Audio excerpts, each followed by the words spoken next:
You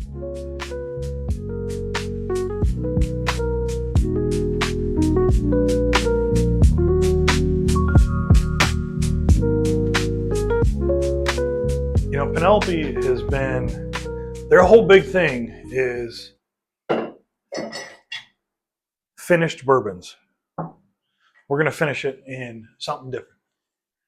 Penelope Valencia is finished in orange wine casks. So you smell it, you smell orange right off the bat. I mean, the first thing you smell is orange and vanilla. You know, everybody knows that citrus goes so well with bourbon. I mean, heck, the old fashioned, which is the oldest drink in history, has orange rind on it and orange peel, because orange goes with citrus. Citrus goes with bourbon so well. Orange goes with bourbon so well. Penelope's the first one that ever did this, and they did finishing it in an orange wine barrel. Oh yeah, I feel it on the backside. and it's smooth. There's like zero heat to it. And this right here, It's got a little spice when you first take it down, but other than that, yeah, 95 proof. I mean, it's not bottled and bonded 100, but it's 95 proof. So it's still no joke. I mean, but it doesn't drink like it's 95 proof. no, it doesn't have the heat. That's on the MGP, right? That's an MGP product. Yeah. And then it's finished by Penelope in their finishing barrels. But Penelope is an MGP product. It's an MGP.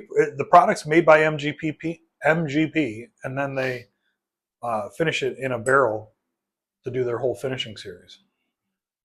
You know, yeah. Everybody talks about MGP products that, it's not true bourbon, or MGP makes a great product, or whatever it is.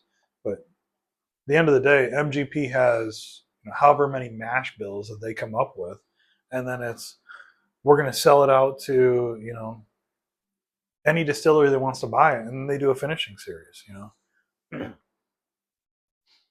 The one thing most people don't realize: vodka. 90% of the world's vodka is an MGP product. Really? MGP distills it and then sells it to another distillery, which then distills it again.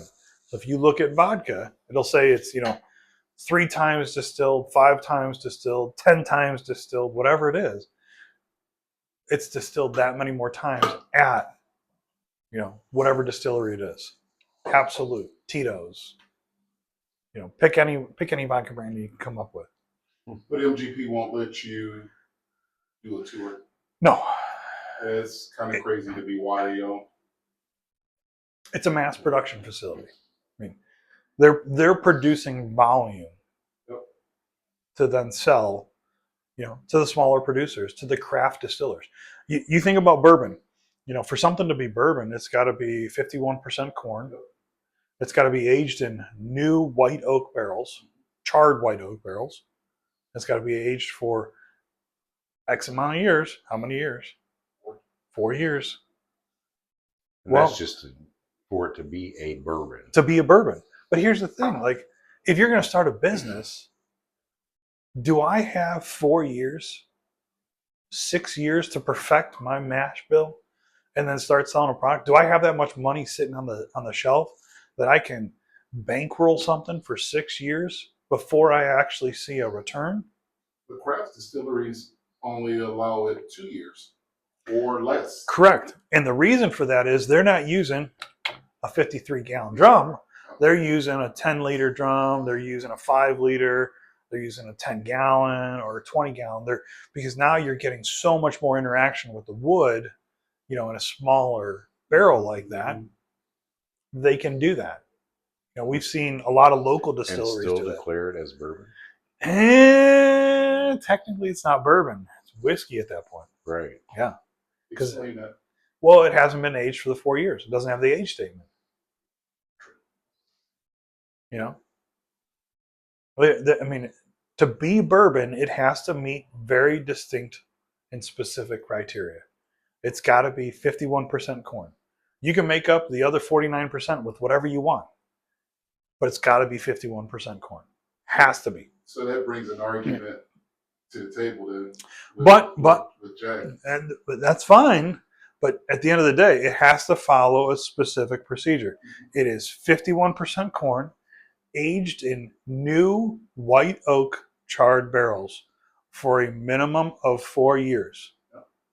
That's your criteria. Jack Daniels is charcoal filtered After those steps. before it goes into barrels. And are they oak barrels? They are. Yeah. It's new.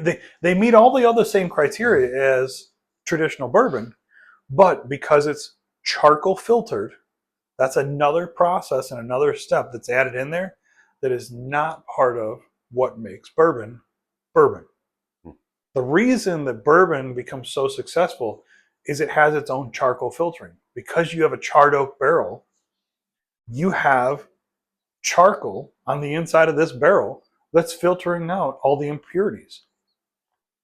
If you're doing it twice, that's not what bourbon is bourbon. You know? All bourbon is whiskey, but not all whiskey is bourbon. Jack Daniels, it's not bourbon. Gentleman Jack, it's not bourbon. Heaven's Door, some of it's not bourbon.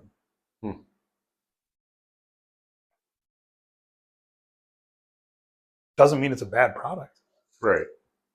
Yeah. Jack Daniels has been a staple for over 100 years because it's a good product. But the majority of it's mixed. Sure. I mean, typically people don't drink it straight. No. It's a Jack and Coke. Mm-hmm. Or anything for that Any, matter. yeah, anything. I've seen people mix us with orange juice, Sprite, whatever. Sure. And it's all people's taste. I mean, I've had this conversation with probably 20 people over the last 2 years. You know, the right way to drink bourbon. Because you hear some of the bourbon purists out there that the only way to drink bourbon is to drink it neat. That's the only way to drink it. Well, you know, I'm going to use a quote from Elmer T. Lee, and it's, you know, the only way to drink bourbon is the way that is pleasing to your palate. There's no reason that somebody else has got to tell me how to drink my bourbon. If I want to drink it neat, I'll drink it neat. If I want it on the rocks, great. In an old fashioned, fine. With Coke on it, Diet Coke, Sprite, 7-Up, orange juice, lemon juice, whatever it is, whatever works for my palate, that's Right. how I want to drink bourbon. So, anybody want to comment on the way that they drink bourbon, the way that they think that bourbon should be drank, way that's pleasing to your palate? Comment, like, subscribe. We would love to hear the conversation.